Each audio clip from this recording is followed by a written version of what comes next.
The amount of grace you receive or the form in which God manifests to you depends on the relationship you have with God.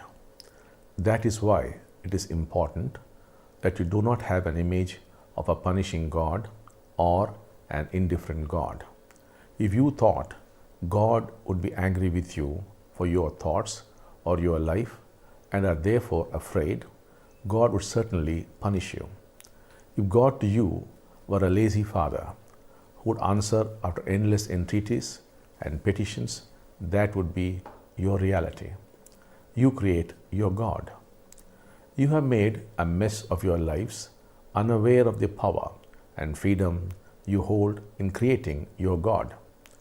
One of the greatest curses you could lay on yourself is to create a wrong kind of God, a defective God who would sit over you in judgment and punish you.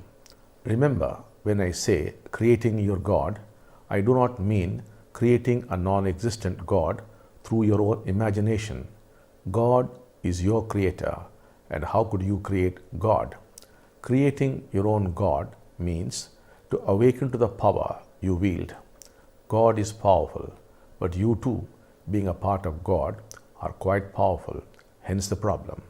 You have the freedom to design the kind of God you want.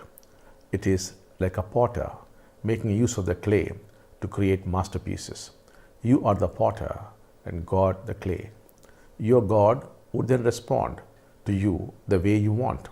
That is why we use the word idoktakari, one who does as bidden. Do not think it is presumptuous to design God. You have all along been creating your God unconsciously. Only now do it consciously and intelligently. God does not define himself or herself. Humanity defines God. Create a God who is powerful enough to awaken you and could also fulfill your desires. If you relate to God as a playful, powerful, and a compassionate friend who would respond to your needs instantaneously, that would be your God. If, on the other hand, you define God as the unapproachable, then the doors of heaven shall not open, because there would be a big board which would say no entry. If you say God is undefinable, that certainly would be your experience.